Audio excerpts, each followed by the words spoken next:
On August 15, 1971, most Americans were not thinking about gold. It was a Sunday evening. Television programs were interrupted. President Richard Nixon addressed the nation. He spoke calmly, deliberately, confidently. He described the move as temporary, necessary, protective. Few understood what had just happened. In a matter of minutes, the United States suspended the convertibility of the dollar into gold. Foreign governments could no longer exchange dollars for American gold reserves. The gold window, the final link between the dollar and metal, was closed. There were no soldiers, no bank runs, no immediate panic. But something fundamental had ended. Not a policy, a system. Before we continue, if you're interested in real stories about gold, power, and the decisions that quietly reshaped global finance, this channel focuses on documented history, not mythology, because sometimes the most dramatic changes happen without visible chaos. After World War II, the global financial system was rebuilt around a new structure, Bretton Woods. Under this arrangement, the US dollar became the central currency of international trade. Other countries pegged their currencies to the dollar, and the dollar, in turn, was pegged to gold at $35 per ounce. Unlike the pre-1933 system, private citizens could not redeem dollars for gold. Only foreign governments and central banks could. This created a delicate balance. The United States promised that dollars held abroad could always be converted into gold from its reserves. In exchange, the dollar became the backbone of global trade. The system required trust. As long as countries believed the United States held sufficient gold to back outstanding dollars, stability held. But as decades passed, cracks began to form.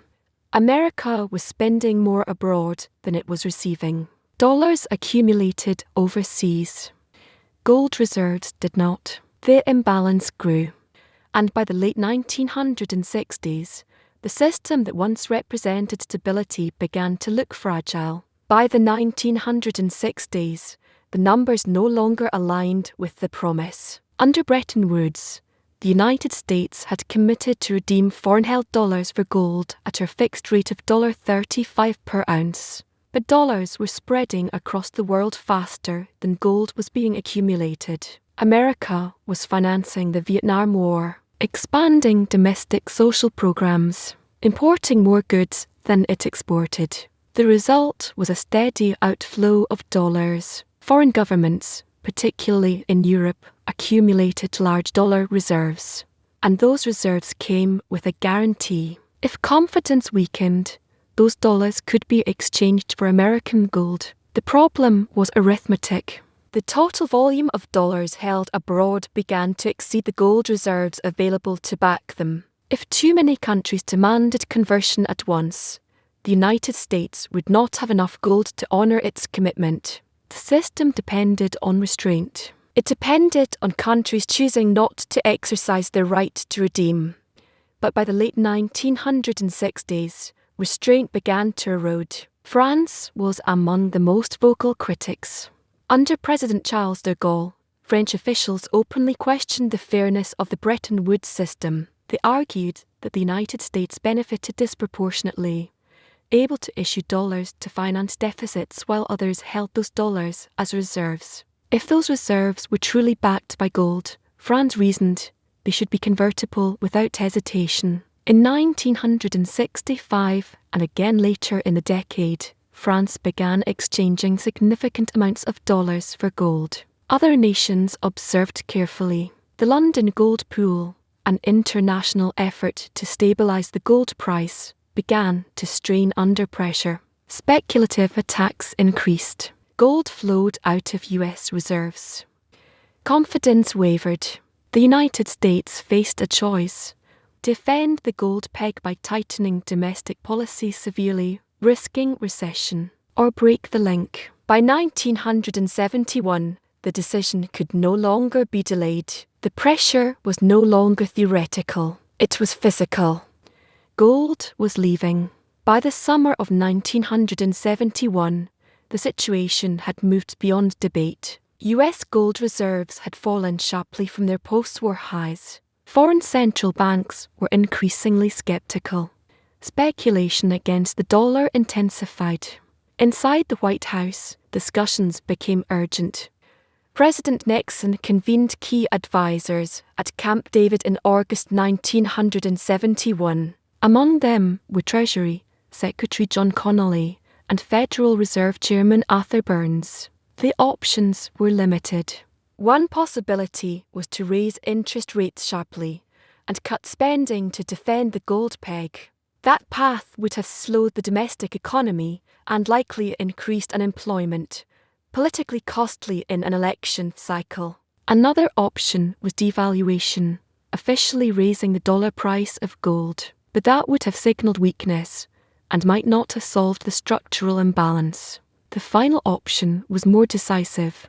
Suspend convertibility. If foreign governments could no longer exchange dollars for gold, the immediate drain would stop. The commitment that anchored Bretton Woods would effectively be paused, perhaps temporarily. The meeting concluded with agreement. The link between the dollar and gold would be severed, not through legislation, through executive action. On August 15, 1971, President Nixon addressed the nation in a televised speech. He framed the measure as a protective action against international speculators. The suspension of gold convertibility, he said, would defend the dollar and ensure stability. The tone was controlled. There was no dramatic language about ending an era, no declaration of permanent abandonment. The measure was presented as temporary. Markets reacted swiftly. Global financial systems closed temporarily to reassess exchange rates. When trading resumed, currencies began adjusting in ways that had been suppressed under fixed pegs. The Bretton Woods system did not collapse overnight, but its foundation was gone. Negotiations followed. Attempts were made to redesign exchange rate arrangements, but the fixed link between the dollar and gold was never fully restored.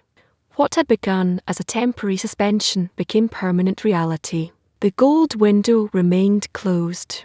And for the first time in modern history, the world's reserve currency was no longer convertible into metal. The immediate beneficiary of closing the gold window was the United States government. By ending convertibility, the US removed the constraint that had limited how many dollars could circulate internationally. No longer required to defend a fixed gold peg, policymakers gained flexibility. Monetary policy could respond more freely to domestic priorities. Interest rates could be adjusted without fear of triggering a gold outflow. Fiscal deficits no longer risked immediate depletion of reserves. The dollar remained central to global trade, but now without a gold promise attached. Over time, this flexibility expanded America's financial influence. US Treasury bonds became a primary reserve asset for other nations. Global trade continued to be priced largely in dollars. Financial markets deepened around dollar-denominated instruments.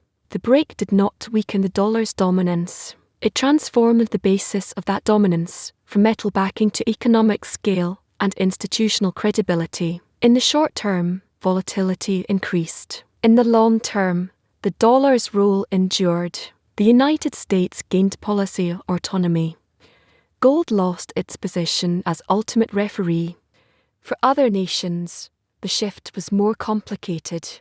Under Bretton Woods, exchange rates had been predictable. Currencies moved within narrow bands. Trade planning was stable.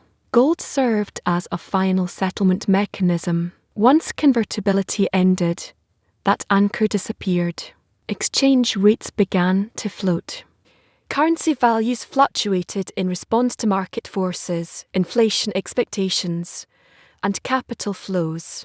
For countries dependent on stable dollar conversion, uncertainty increased. Gold, once the fixed point in the system, became a freely traded commodity. Its price, no longer fixed at $35 per ounce, rose sharply in the years that followed. By the end of the 1970s, gold traded at multiples of its former official price. The anchor had not vanished. It had changed form.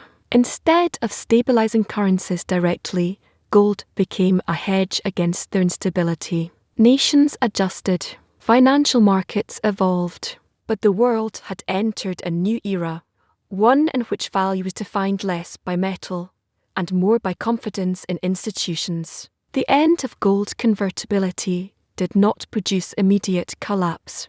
It produced transformation. Without a fixed link to gold, currencies were free to move relative to one another. Exchange rates began to reflect inflation differences, productivity shifts, and capital flows rather than official pegs. This flexibility allowed governments to respond to domestic economic conditions more directly. But it also introduced volatility. Inflation surged during the 1970s.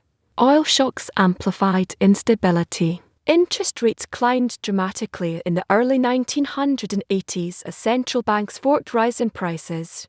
Gold, once fixed at $35 per ounce, became a market-driven asset. Its price rose rapidly through the decade, peaking near $800 per ounce in 1980. For many observers, this surge reflected declining trust in paper currencies. For policymakers, it confirmed that gold no longer controlled monetary systems. Central banks shifted their focus toward inflation targeting, interest rate policy, and open market operations. Financial markets expanded.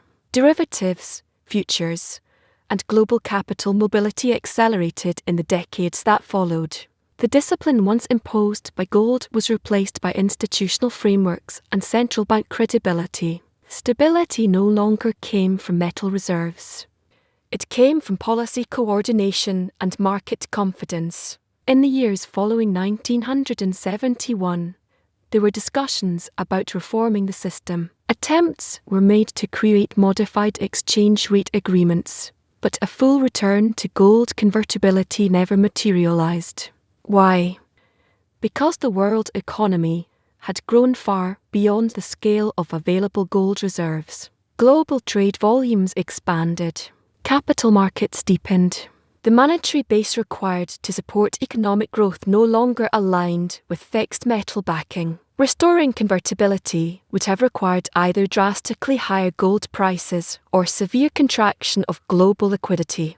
Neither was politically feasible. Moreover, central banks had developed tools that operated independently of gold. Interest rate policy, reserve requirements, and coordinated international agreements offered flexibility that a fixed gold peg restricted. The gold standard had once provided discipline, but it had also imposed rigidity. By the late 20th century, most policymakers preferred adaptability. The system that began as temporary suspension became permanent evolution. Gold remained valuable. It remained symbolic. But it no longer defined money. When the gold window closed in 1971, the world did not abandon gold. It abandoned certainty. For nearly 3 decades after World War II, the international monetary system had rested on a visible promise. Dollars could become gold. That promise constrained governments. It reassured foreign central banks. It created limits that were measurable and physical. Once convertibility ended, the limit disappeared. In its place came something less tangible. Trust. Trust in the Federal Reserve. Trust in U.S. economic strength. Trust in political stability. Trust in markets to price currencies correctly. Gold had once functioned as an external anchor, something outside the system that disciplined it. After 1971, the anchor moved inside the system. It became institutional credibility. In the decades that followed, global finance grew more complex, more interconnected, and more abstract. Money moved electronically. Exchange rates fluctuated daily. Central banks signaled policy through statements rather than metal shipments. The dollar remained dominant. but not because it could be exchanged for gold, because the world continued to believe in its stability. The decision in 1971 did not destroy the monetary system. It transformed its foundation. Gold remained valuable. It remained held in vaults by central banks, but it no longer enforced discipline. Discipline now depended on policy, and policy depends on trust. So the final question is not whether the gold standard ended. It clearly did. The deeper question is this: when gold is no longer the anchor, what prevents the system from drifting?